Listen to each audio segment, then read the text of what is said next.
Shumë të dashur nxënës, mirëdita dhe mirë se po takohemi sërish në lendën e gjuhës dhe letërsisë shqipe. Sot do të flasim për Honoré de Balzac, shkrimtarin, përfaqësuesin ndër më të madhin të realizmit francez dhe jo vetëm. Prandaj, në këtë pjesë ne do të ndalemi tek jeta dhe vepra e tij letrare, dëgjim dhe shikim të këndshëm. Po të dashur nxënës, pra, siç u paralajmërova edhe në fillim, sot do të flasim për Honoré de Balzac, i cili lindi në vitin 1799 dhe vdiq në vitin 1850. Kush është Balzacu, çfarë shkroi, çfarë përfaqëson e të tjera do të mësoni gjatë minutave në vijim. Pra, Balzacu konsiderohet babai i romanit realist, me të drejtë është quajtur, sidomos me romanin e tij Gjagorio. Ai hap epokën e prozës realiste, pra epoka e realizmit fillon në Francë, identifikohet me këtë shkrimtar, me Balzacun, po ashtu edhe me shumë shkrimtarë të tjerë, por megjithatë romani i tij Gjagorio përbën palcen ose tharmin e periudhës së kësaj epoke letrare pra të realizmit botëror. Prandaj edhe me të drejtë po e vrejnë në pjesën lart atje të dashur nxënës, hapi epokën e prozës realiste. Pra Balzacu është një shkrimtar i cili i prin kësaj periudhe. U lind në Turr të Francës me 1799.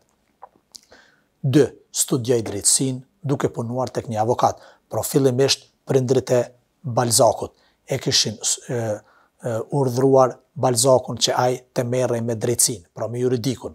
Mirë po e kishte braktisur atë më vonë për të vazhduar dhe për të marrur vetëm me letërsinë. Andaj të dashur nxënës, studioi drejtësinë dhe gjatë studimeve ai në njëjtën kohë punonte edhe tek një avokat, pra si asistent, por edhe punonte punë të tjera, do thot, si në punës në zyra të ndryshme të avokatisë, dhe do thot zyrtarëve të tjerë të fushave juridike, por sido që t'jetë, shpejt e pa që elani i tij, pra fuqia, pra dija, pra ai respekti dhe fama e tij do të gjenin një vend krejt tjetër në një fushë tjetër. Prandaj e braktisi drejtësinë për të vazhduar dhe për të marrë me letërsinë.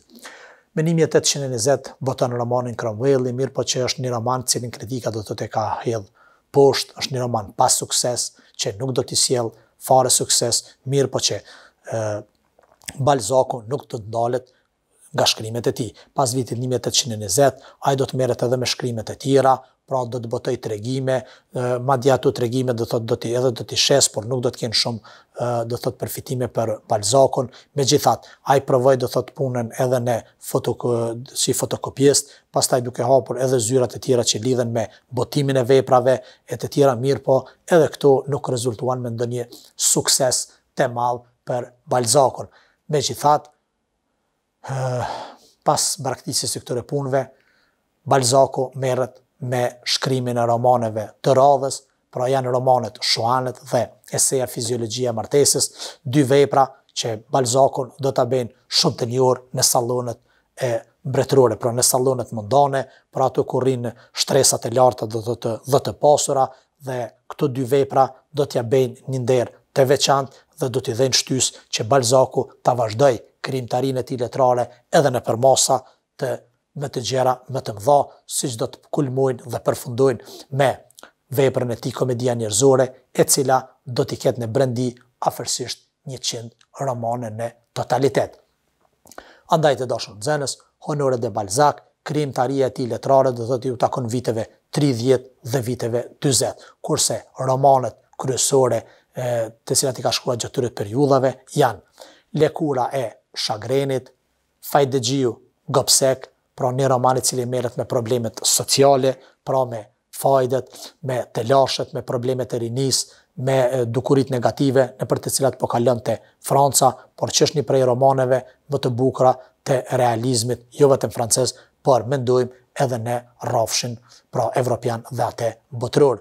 Evgeni Grande, Gjagorio do thot një prej romaneve të tij, pra romani bazë i realizmit të francez, është një prej romaneve më të bukura, ku përshkruhet pra familja, ku aty kena relacionin mes dy bijave dhe babait, pra është një roman i cili vjen në krizë themelet e shoqënisë, sepse themelet e shoqënisë kanë lëkundur themelet e familjes. Andaj për Balzacun, pra shembja e familjes përben shembjen e të shoqërisë dhe në një prej orëve në vijim ne do të merremi me gjërësisht me pjesën e romanit Gjagorje.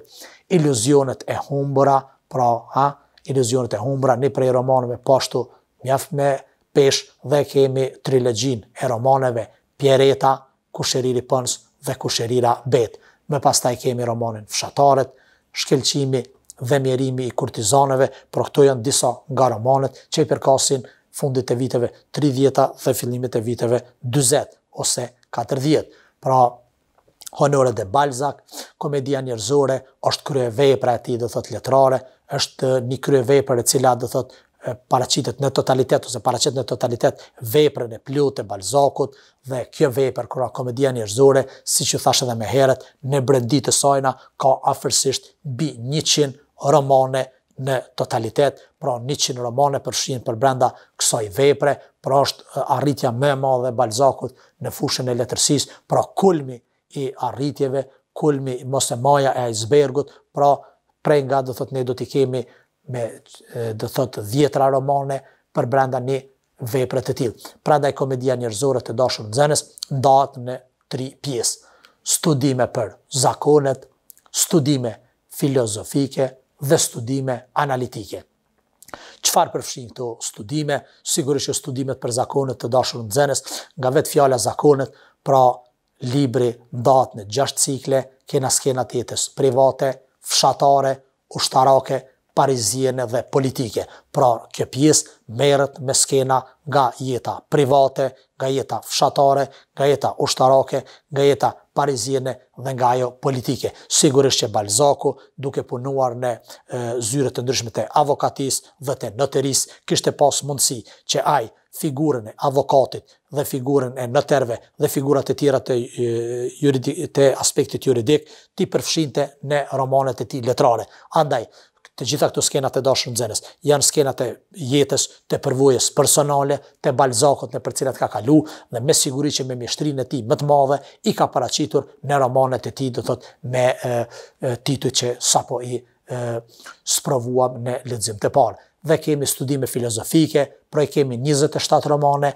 Në këtë pjesë Balzacu merret me studimin e gjenive, pra gjenive personaliteteve të mëdha të kulturës, të letërsisë, të politikës, të shkencës franceze, pra me figura, me emra të mëdhenj, të cilët kanë lënë gjurmë të mëdha në jetën e Francës dhe Gjetiju. Pra studime filozofike, ku kena 27 romane të tilla mbi studimin e figurave gjeniale në kulturën, letërsinë dhe politikën franceze. Dhe kemi të dashur nxënës studime analitike, është pjesa do thot e tretë e kësaj pjese. Këtu kemi romane me karakter monografik, shkencor, mbi dukuritë sociologjike dhe dukuritë psikologjike. Honore de Balzac, pra Balzacu në komedi njerëzore ka ndërthurur disa nga kryetemat më të bukura, pra disa nga kryetemat më të mira që ai do thot i ka paraqit në këtë pjesë. Për shembull, e kena epoka, zakonet, sjelljet, morali, jeta e kryeqytetit, e provincës, fshatit, politika, shtypi, financa, feja, morali, dashuria, ideali. Pra të dashur nxënës, siç mund të shihni nga këto kryetema, këto janë kryetemat, pra në 100 romanet e tij, ne do thot Balzacu na sjell mbi 100 tema në totalitet. Pra, kjo vepër, komedia njerëzore, na i sjell 100 tema të ndryshme. Dhe nga këto tema të ndryshme, preken të gjitha.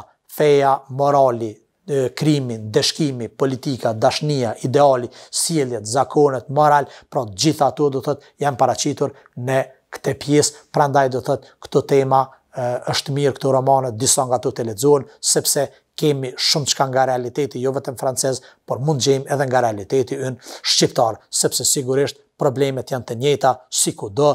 Andaj Balzacu edhe në këto romane e ka paraqitur do thot realitetin, pra është mundu me përshkruar realitetin dhe këtë realitet pra e ka paraqitur në mënyrën me të madhe besnike. Prandaj të dashur nxënës, kryetemat balzakiane, e pama atje ishte roli paras, të shohim se çfarë mendon Balzacu lidhur me paran.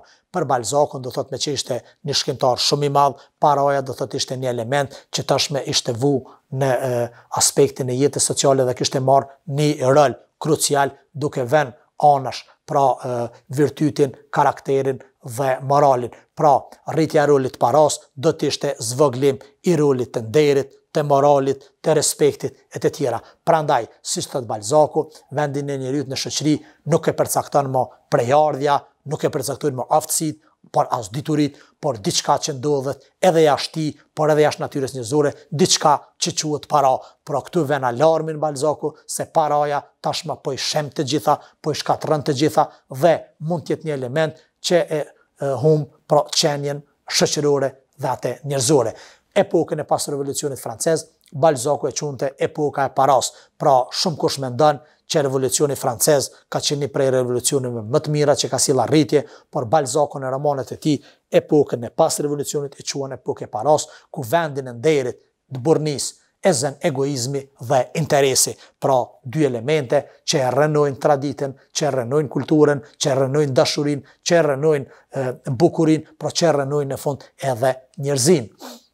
Të dashur nxënës, kur e temat balzakiane, fati të riut në shoqërinë bashkëkohore. Në këtë temë Balzaku ka përjetësuar fatin e të riut francez, i cili ka të lashëm me punësimin, i cili ka të lashëm me ushqimin, i cili ka të lashëm me strehimin, i cili ka të lashëm edhe me dashnin, ka të lashëm me bukurin, ka të lashëm do thotë të tilla, dhe këtu e ka paraqit fatin e individit, sfidat, përpjekjet, pra krajkat e ndryshme në për të cilat ka lënë ky i ri dhe që janë probleme të patejkalueshme, por që Balzaku do thotë e ka përjetësuar figurën pra e të riut në relacion me problemet sociale dhe ato bashkëkohore. Tema e dashurisë po është një prej temave që zën vend në romanet e Balzakut.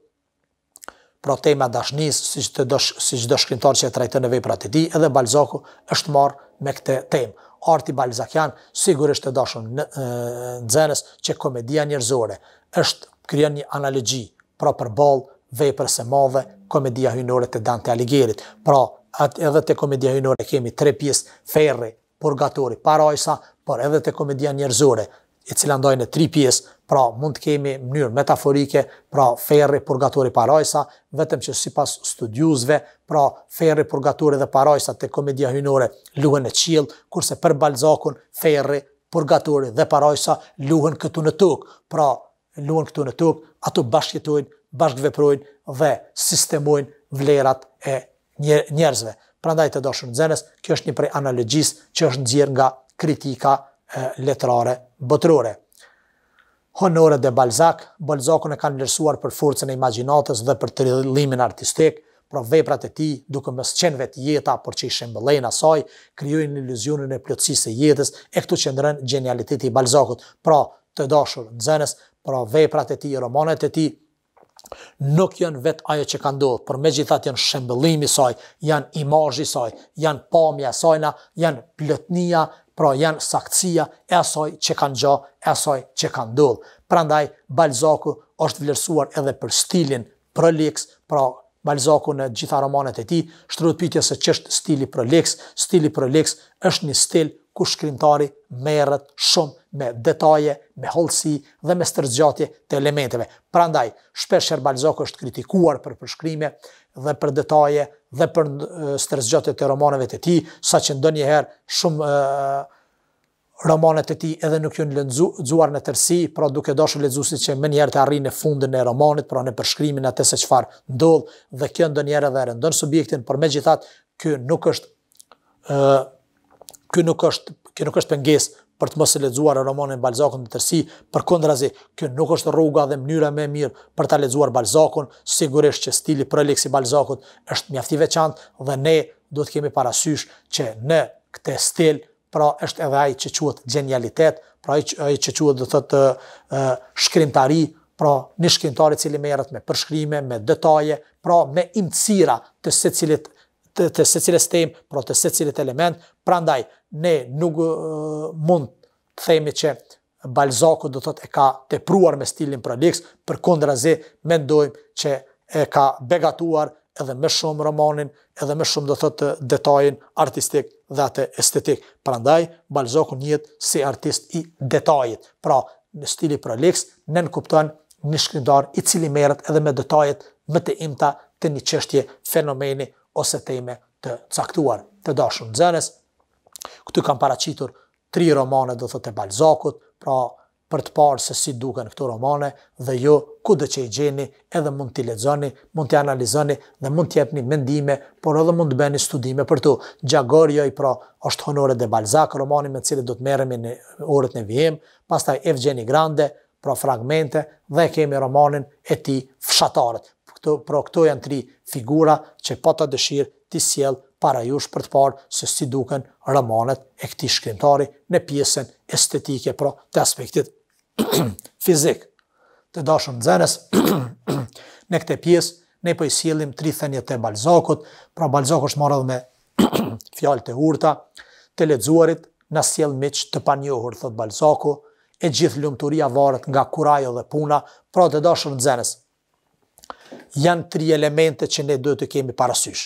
Cilat janë ato? E para, të lexuarit është qendror, është themelor. Leximi e sjell lumturinë, por leximi e sjell edhe dashurinë. Prandaj, këto 3 fjali të urta të dashur nxënës, nuk janë fjali jo kuptim plota, nuk janë fjali në aspektin që i kam renditur sipas një parimi, por megjithatë janë fjali që kanë një lidhje sintagmatike, strukturore. Pra leximi na sjell miq të panjohur. Pra leximi është një fushë, është një botë ku ne mund të takojmë miq të rinj. Pra leximi e dyta, e gjithë lumturia varet nga kurajo dhe puna. Të dashur nxënës, puna është ajo që e bën njeriu gjallë dhe kurajo për të punuar. Prandaj, pas leximit sigurisht që vjen kurajo për punë, për lumturi, dhe në fund thot zemra një nëne është një humnere thellë, në fundin e të cilës do të gjesh faljen. Pra nëna është lumturia, është bukuria gjithave, prandaj është fundi në të cilën ne e gjejmë faljen tonë, e gjejmë dashurinë, e gjejmë edhe lumturinë. Prandaj të dashur nxënës, këto ishin 3 thënie mjaft të bukura të Balzakut që ne do t'i kemi parasysh pra për t'i praktikuar në jetën tonë personale dhe atë sociale. Detyrë shtëpie të dashur nxënës, provoni dijen tuaj, cili është roli i Balzakut në zhvillimin e romanit përgjithsisht, për çka quhet Krijimtaria e Balzakut. Pyetjet i keni në leximin letrar 9, faqe 125, të dashur nxënës, të uleni dhe të hetoni, të analizoni këto 2 përgjigje nga teksti i dhënë, pra teksti mësimor, leximi letrar për klasën e 9. E po të dashur nxënës, kaq kishim për sot për Balzakun, krijimtarinë e tij letrare dhe jetën personale. Deri në orën e radhës, ditën e mirë dhe mirëmbëjtje. Miru takofshim.